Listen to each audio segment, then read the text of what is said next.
Welcome back, challengers. It's your man's Darwin Darko, and I brought with me some dope beats for you to step to. Once again, like and subscribe from the top. Just make it happen right now. Get it out the way. Your homework is done. Today, I got 5 projects on the docket, starting off with Dame Dollar dropping Y.A.G.I, Adekunle Gold with Fuji, then Geese in the third spot with Getting Killed. Princess Nokia drops Girls, and BIA with BIANCA. Before we dive into our featured projects, I want to start off by saying RIP, of course, to D'Angelo. Recently passed away. Your man's was 51 years old. He was an emerging from the new soul revolution of the 1990s. Pretty much can be considered one of the godfathers, if not the godfather of um, this new sound, this new soul, the resurgence of soul in 1995 with his 1995 project, um, debut project, and he is um, tragically missed. Died of cancer. What kind of cancer? I think it was pancreatic cancer. Um, he made, of course, a big splash with that Voodoo album, his second album from that track, the Untitled track, and it's interesting how that came about because he is very much a musician's musician, right?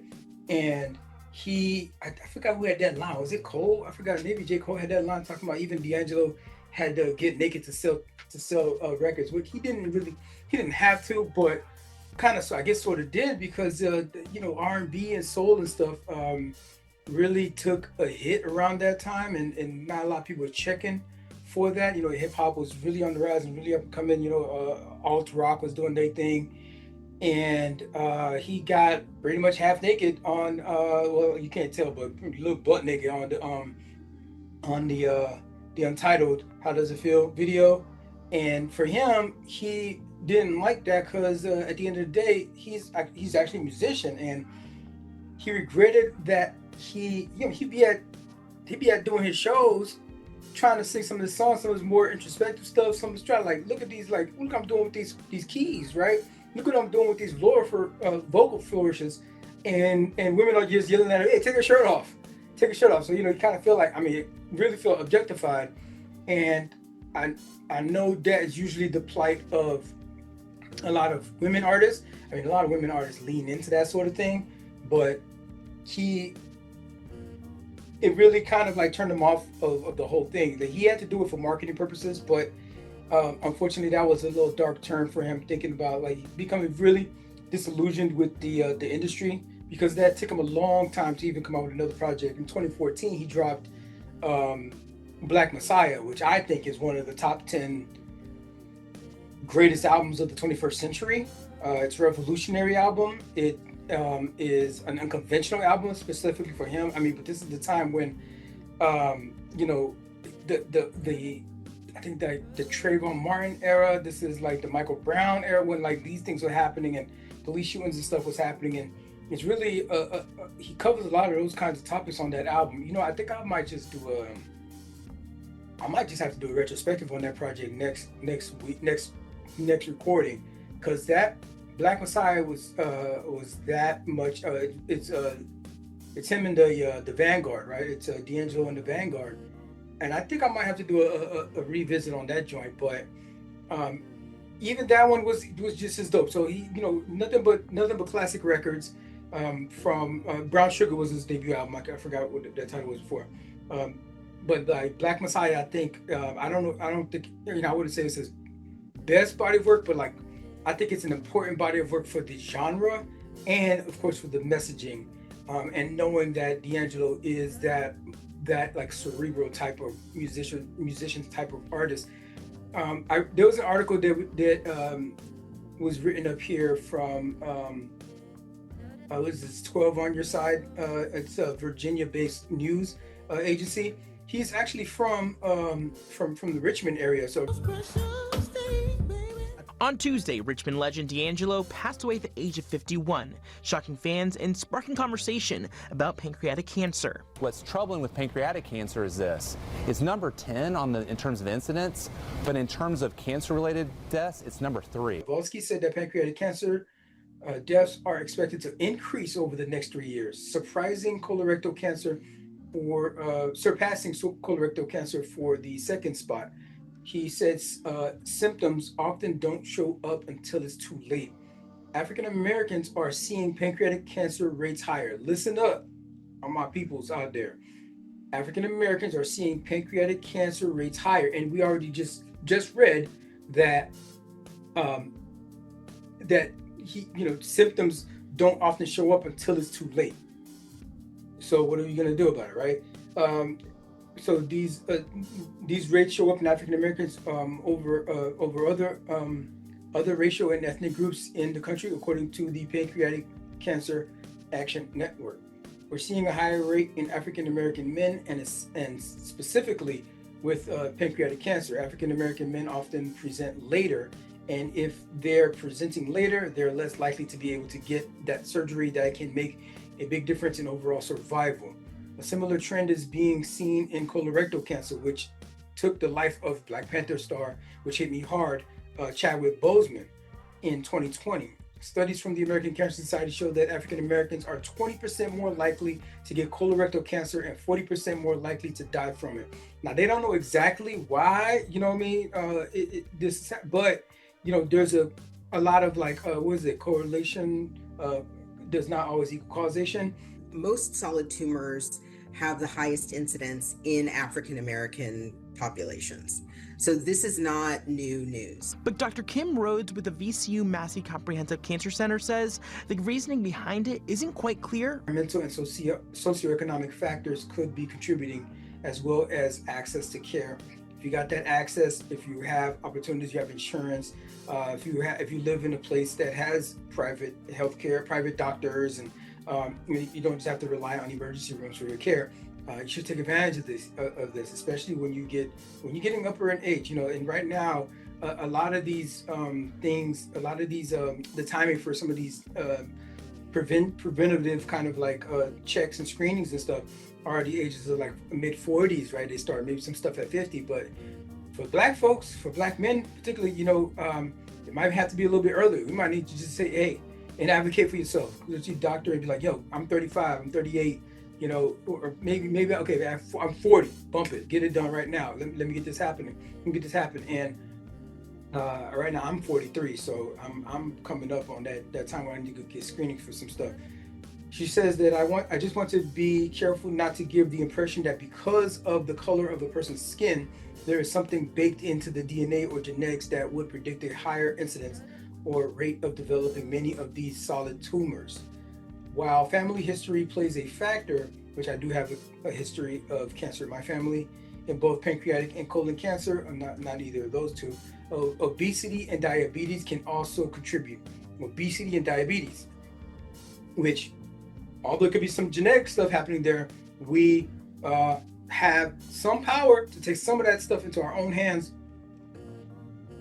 watching our weight, watching what we eat, our diet and whatnot, watching how much we drink. Guilty, right? African American adults were 24% more likely to be diagnosed with diabetes and 28% more likely to be obese in 2024. Really? African American adults were 24% more likely to be diagnosed with diabetes and 28% more likely to, wow, I did not realize that. That is, is our diet that bad? 28% more? For obesity and I get the diabetes. We hear that all the time with the we cheap processed foods that we have access to in most of our communities. The obesity too. That's a stunning thing. I'm gonna have to look more into that part. If we can tackle obesity at the pediatric age, teenagers, if we can prevent that, that would be huge. Volsky said. While there is no screening for pancreatic cancer, dang, that sucks. Doctors suggest getting a colonoscopy at age 45. People with increased risk should start earlier. You Black, You're male, increased risk. You heard it here. Tell your professional, tell your doctor I said so. You heard it here on the Vibes, Challenge Day Vibes, that you're at more risk. It's 28% more likely that, that you get one of these cancers. So you're at higher risk. Happens to be that particular skin tone that you're wearing. Go get checked out and advocate for yourself. Insist upon it. If you have a diagnosis, it doesn't mean a death sentence, but what it does mean is that you need to pursue the best possible course of care.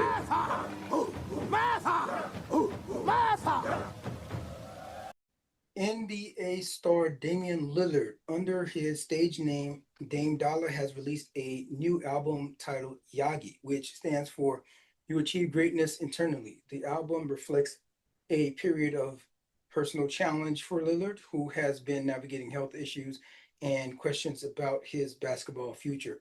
This introspection results in his most mature work to date. As with his previous music, Lillard approaches his craft seriously. He is delivering carefully written verses and has carefully chosen collaborations that stand apart from his athletic fame. His influence continues to grow off the court through his signature sneakers and his other ventures. But I really want to get into some of these tracks on here. There's concise design in this whole thing. It's only 22 minutes long, 9 songs, no filters, no fillers. It's minimal, it's mood driven, lean instrumentation, atmospheric pads, and tight bass to highlight vocals. The beat shifts to accommodate guest artists, and he has some intentionally chosen features on here. Get more on that in a second. Layered vocals are used to evoke emotional depth. There's a lot of vocal texture that you're experiencing when you listen to the project. Ambient elements and smooth transitions create a unified experience. It's cohesive. It all flows. The sequence that they decided on, that they finalized on here, makes sense. It takes the listener on a journey through different moods. It's a strategically curated track list, which I always appreciate. Key tracks that I think you should definitely check out if you're not going to check out the whole thing. Again, I try to promote the whole listening to entire albums, but something to get you into it. That opening track, great decision on making that the opening track. It's Homecoming. It's emotional. We Ain't Got Same Story. That's another dope one. Back Activated. Back to Activated, baby. I love the way that joint did. It's like it's kind of bouncy. It's aggressive. It's a sort of like a confessional. My Daddy's Son Part Two. It's ending with the assertive Pat Bev on the project. But the one that really something that stands out to me the most is Homecoming, bro, with Princess Powell. Princess Powell is a spoken word artist. I think he won a Grammy. I think he won a Grammy. He might have had a spoken word album. He won a Grammy for that joint. But he closes out the first track on here with his segment, and I just love the way that his verse just flows, and he's not rapping. It's spoken word, but you would never tell. You can't tell because he's just so smooth with it. Never broken. Just hopping to never broken. Just hoping to feel that peace through these pieces. Knowing real love isn't common, and the fake love is far too frequent. So I preach and patience to my core, knowing life rewards can be a little delinquent. When it comes to the kids, we teach them. You can't let life bother you, but stay a student. Fatherhood, we stay into it, knowing the star spangled will try to leave a strangled and hit you from every angle. But it's all good as long as me and the kids stay congruent and stay away from folks wanting me to stay still while they stay moving. We make moves. They make content, make monsters, making money off of conflict. Life gets revealing when you live long enough to grow up and become your old hero's new villain. When life pulls that chair, it's impossible to sit pretty. We always ready to buck, but rather rip a city up because we know there's still confetti to touch. Smooth, dope, delivers perfectly. Y.A.G.I is a lean, introspective project. It serves as a window into Lillard's internal journey, focusing on themes of pressure, self worth, and his dual life as a public and private person. It firmly establishes his musical ambition as authentic. The overall vibe of the project is reflective and gritty, fluidly moving between confidence and vulnerability, while um, while he while it is just a mixtape, it is far better than a lot of some of these what some of these dudes is putting out. Shout out to the West Side. Shout out to Oakland. You know what I mean? They just different out there. They just different out there. And they just like he just does this on the sides, low key. He got a lot more time now since he's been injured. But um, if all these rappers out here who are, you better watch out. You better be lucky. You better be lucky he got something else going on with the NBA. Because as soon as he makes this a full time job, as soon as he makes it a full time job, it's a wrap for some of y'all. Ain't nobody gonna be giving y'all no spins. Not with Dame. Not when it comes Dame time. That Oakland energy, boy, it feels both mature and grounded. And the clock is ticking. The clock is ticking for some of y'all. Adekunle Gold's album Fuji is a bold evolution of his sound, blending his Yoruba heritage with modern production. This artist's growth mirrors his personal life, where his role as a father and husband are central themes. With a seamless creative partnership with his wife Simi, Fuji successfully stakes new ground by honoring his roots and pushing his legacy forward with maturity. The album is a masterful fusion of traditional Fuji music and modern sounds designed to be both culturally rich and broadly accessible. Its production is defined by a rhythmic foundation of layered breathing, percussions like talking drums, a seamless blend of organic and electronic instrumentation, and the strategic use of guest features and samples that serve as cultural connectors rather than mere additions to the vibe. The standout tracks that best showcase this vision include Don Corleone. This is a swaggering track defined by its heavy, commanding drums and tone. Bobo, another one featuring Loj and Shode, a compelling mix of romantic themes and street sensibilities set to classic Fuji rhythms. Love is in Action. This one is featuring Black or Slack, Six Slack. Some, you might want to look them up. A moody and instrumental fusion that bridges the album's Fuji pulse with alternative R&B. Many People is another dope track on this thing, and it's an energetic track that leans heavily into crowd vibes and clever samples, dancing between homage and reinvention. I like also Attack. This has a couple folks featured on there. This is a big one. How long is this one? Attack is it's only 2 minutes and 53 seconds, but it's a dense joint. This is the album's boldest experiment, featuring hybrid textures and unpredictable flow. I'm Not Done is one that I really want to highlight. Robert Glasper is on this thing, and he's one of my favorite, musicians. He's slash producers. These he wears multiple hats, but generally musician, pianist. On here, he's highlighted by the grand piano that leads this introspective journey, walking the listener through the halfway point of a long journey. The verse goes, or the track goes, is time moving faster, or am I playing catch up?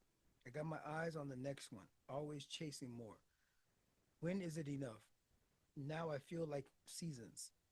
Yeah, they change for no reason.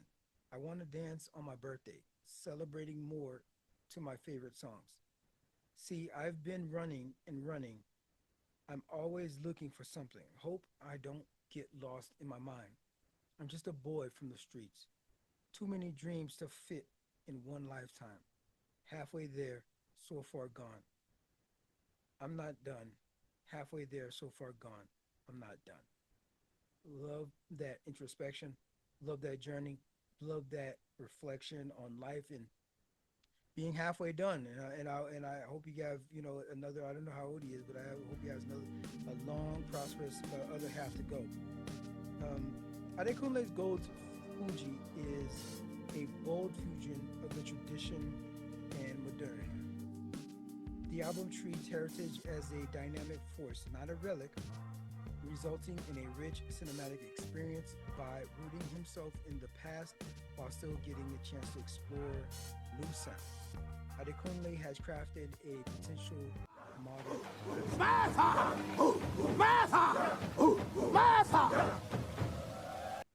The Brooklyn band Geese has radically evolved in their new album, Getting Killed, adopting a sharper, more fractured sound.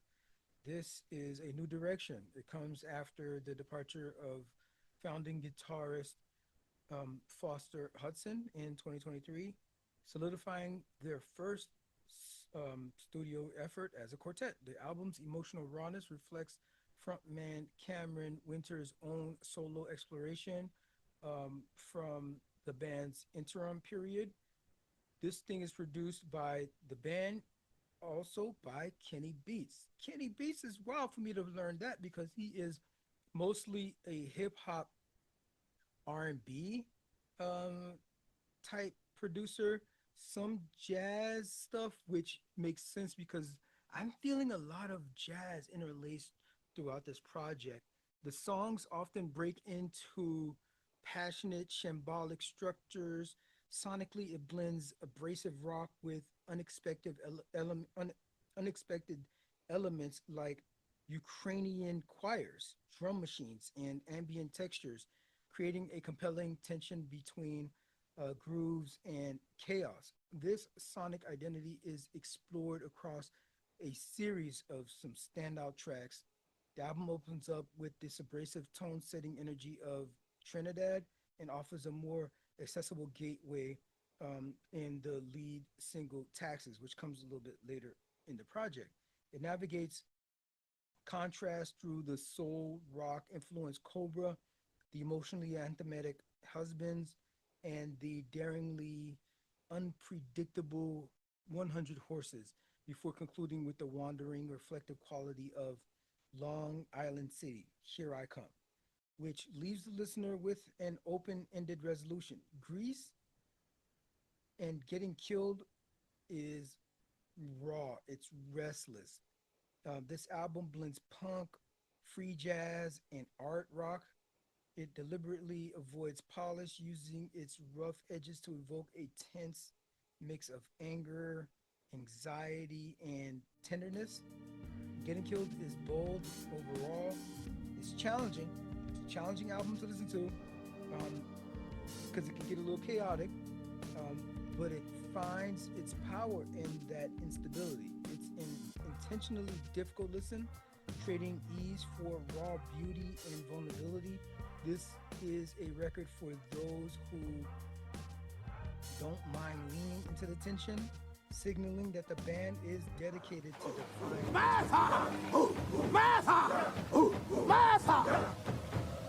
Princess Nokia's latest album, Girls. If you've been following her journey, you know she's been this unstoppable force, blending raw honesty with a fearless sense of self. From her early mixtapes that painted vivid snapshots of urban life to now, Girls feels like the next evolution. Confident, playful, and unapologetically herself. All right, jumping right into the production on this thing. There are three things that really stand out about the project that I just have to point out. The eclectic beats, first of all. She mixes boom bap, trap, and dance hall influences so effortlessly. So every track has a different texture, but still feels cohesive. You're moving from hard hitting bangers to dreamy melodic moments seamlessly. Vocal layering and effects on here um, has her not just rapping or singing, it's multidimensional. There are tracks where harmonies, vocal chops, and ad libs create this playful, almost cinematic feel. The lyrical production and pairing of every beat is carefully chosen to amplify the message of the track. When she's confident and brash, the instruments hit hard. When she's introspective, it's more spacious, letting you breathe along with her. Pink Bronco is a dope track. Lindsey Sterling is on this. You might remember her from a lot of, she does like she's a violinist, right? Um, and you can see some of her videos. There's this particular one, I can't remember exactly the name of the song, the track, but like um, during the winter time, there's like she does these like videos where she's like in a ice landscape kind of thing, and she's dope. She has great, just for a violinist to put on such like production. She's a pioneer in that. So it's dope that she paired up with Lindsey Sterling for that. This one is a pure high energy anthem. You'll want to play this on repeat when perhaps maybe when getting ready to go out for the night. This one showcases her melodic side. I was listening to it and I was like, wait, is Lana Del Rey on this thing? Because I'm getting some Lana Del Rey vibes on her vocals on this on Nokia's vocals on this thing. So check that one out. It's over the lush strings of course, of Lindsey Sterling. Um, she says here, girly things, match a girl, um, high heels when I step into the sports car, pink and green, Pinterest, always with a hobby, got a love for special interest. Get ready with me. And so this is what I kind of say. It's like kind of one of these things, where you're getting ready, going out for the night. She even says right there, get ready with me. I'm such a baddie. Um, 10 golf rounds, shaking titties in the caddy. Get ready with me. I'm so cutesy. Rainy movie nights, got the ramen and the sushi. Green juice, bling ring, soft girl love, take it easy. Pink room, pink clothes, brand new house, pink Bronco. That track is Pink Bronco. Love it. Check it out. It's mellow, but it's still kind of like hype at the same time. Medusa is a catchy, cheeky, and bold track. These lyrics that will make you feel seen while you nod along, but it's, man, this thing is some heavy, heavy stuff. You're emotionally reckless and very fucking lustful, jerking off the pictures of the girls you like to lie to. I will undisguise you. That's a dope, like, way of like the English language to just like flip it how you ever you want it, right? Undisguise you, right? I will undisguise you. Bring you to the light. You're a fucking predator standing in plain sight. My friend's brother went and did some fucking weird shit. Do I tell her or keep it to myself? Is it common? Does she already know now? If I told her, I think she'd be embarrassed. I think about it and think about her being embarrassed for what her fucking brother did. I mean, I get it. I get the secondhand embarrassment, like, oh fuck, I can't believe I'm related to this fucking asshole, right? I don't know exactly what he did, but it doesn't sound good, right? If I told her, I think she'd be embarrassed. I think about it, and all the girls just like me. I dance around it because I don't want to hurt her. I love you, girl. I just had to speak my truth. I'm fine now. You could call me and discuss it. It's wild to think that, like, imagine you, like, she, this is the first time you're hearing this. If you're her homegirl and you're hearing this, oh, my homegirl had an album that came out. Listen to this track, and she used to date your brother, and you're like, oh shit, was she talking about and like now it's, you know, she didn't put her name out there. She didn't dox her or anything like that. But man, she would be embarrassed listening to, having that secondhand embarrassment, being related to some goofball, trying to figure out what did he freaking do, in like to the point where like, and she talks straight up. She says rape in another track. So I don't know if that's him on there, but they need to have a conversation for sure. Girls is playful at moments, but just like that last track, it is cringe in other times, but always bold and empowering. The perfect soundtrack for screaming into your pillow before having a solo dance party, perhaps, or just embracing your unfiltered self. It's best played loud, but the sharp lyricism and layered production reward a closer listen. Ultimately, it's a vibrant celebration of identity and confidence, creating a space where fun and empowerment.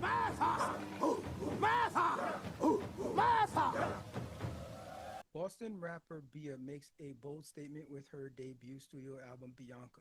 Released on October 10th via Epic Records, this 16-track project is a statement for her heritage, which she proudly identifies as Afro Latina and Italian. She first broke out with the 2019 single Best on Earth, featuring Russ, and has since built a reputation for her calm confidence and sharp lyricism. With Bianca, she steps fully into the spotlight on her own terms. Bianca boasts a star-powered lineup including Ty Dolla Sign, Key Glock, ASAP Ferg, and Denzel Curry. The album's sleek production, helmed by the Weeknd's collaborator DOLLA. He's a French producer. This blends trap, pop, drill, and Latin influences into a polished showcase of Bia's artistic versatility, which is the word of the day when it comes to this album. Check out these tracks. Dade, which is features this one features Key Glock. This is a hard hitting opener that already makes waves on the charts, even landing on the Madden NFL 2026 soundtrack. Um, we on Go. This one has ASAP on this joint and ASAP Ferg and Denzel Curry. It's a high energy anthem that bridges together three distinct voices for an unforgettable collaboration. We on go, we on go, we on go. Oh, I could see that being like, when like you watch NFL or something like that, or even the NBA, and then like they go into commercial. I could see this being like they running that like snippet of that like before they go on break or something like that. So it's gonna make the rounds. Pray for You. This one has Tyler ICU, Khalil Harrison on this one. This is a smooth introspective cut that highlights Mia's ability to blend hip hop with R&B. Birthday Behavior, Young Miko's on this joint. It's a playful, infectious track that's perfect for your next celebration. Throw that bit on. Crazy with Ty Dolla Sign is a sultry, laid back jam that showcases the chemistry between Bia and Dalla. And yo, she be singing. She be singing. Each of these tracks offers a glimpse into the diverse soundscape of Bianca, making it a project that's both cohesive and dynamic. One thing is a standout track. This channels the spirit of Miss Lauren Hill on this thing. He want that one thing from me. Don't think he deserves it. Not the type of bitch that you can put up for some purses, put up for some Birkins, put up for a range, put up all your pimping because yes, I need a ring. He gets vicious for that thing. I need houses in my name. Life pictured in the frame. Life I pictured in a frame. White picket colored fences. You foul and offensive. You boys, it's too relentless. They come in to their senses once I put them on their benches. Damn, that's tough. If you know what I mean. It's a different story when you court a bitch as real as me. Can you spell out loyalty? Hear that bullshit every time they get at me. Every day, it's all the same. I'm in tune with everything. Every year, I elevate and I know that's got a sting. Now, I know they want my body and the aura that I bring. Got a gift inside my skirt. I know the power of that thing. Okay. Shout out to you for knowing the power of that thing. Shout out to Miss Lauren Hill for putting that vibe out into the universe. Um, so I'll give you that it's not I mean we don't want to put sex on a pedestal, but a lot of dudes, like you saying, a lot of dudes that's just what be on their brain, right? And they be thinking what they did. So applause to Bia for not make, for a track that's not pussy rap. Not saying, here's what I can get you to do for me because I have sex good, because I can sex you so good, because my my head is so good, because the dangly thing in the back of my throat is so good, all that kind of stuff, right? Um, or the WAP of the world, of the universe, right? And I'm not I'm not I don't know, this is the first thing that come to mind, but I guess because she's in this back and forth with Cardi, that it came to mind that her Cardi lyrics and stuff like that. But like, I shout out to the women that are out there can just be like in their femininity, can be sexy, can be still be beautiful, but like not be all pussy rap. Like she's spitting bars on this whole project, and and I appreciate that. And so shout out to her for that and knowing her worth and knowing what she wants, right? And she's putting it out on the tracks like that. Main takeaway from this thing is that this album is a must listen if you're really trying to get to know who Bia really is. A lot of people may think they know who she is because they are huge fans of other artists that she might have some issues with, or might have some issues with her. Um, and she did not use the time in the studio to respond to a lot of that backlash, a lot of the haters out there. She wanted to make a project that was about her vision, and what she wants to put out into the world. Maybe down the line she might respond with for some, maybe like a diss track or something like that. But this project is showing the versatility of her, the different styles that she can embody. It's unapologetic. It's confident bars that are genre bending at times. She proves that she's here to stay. It's a reflection of her journey, her roots, and her growth as an artist.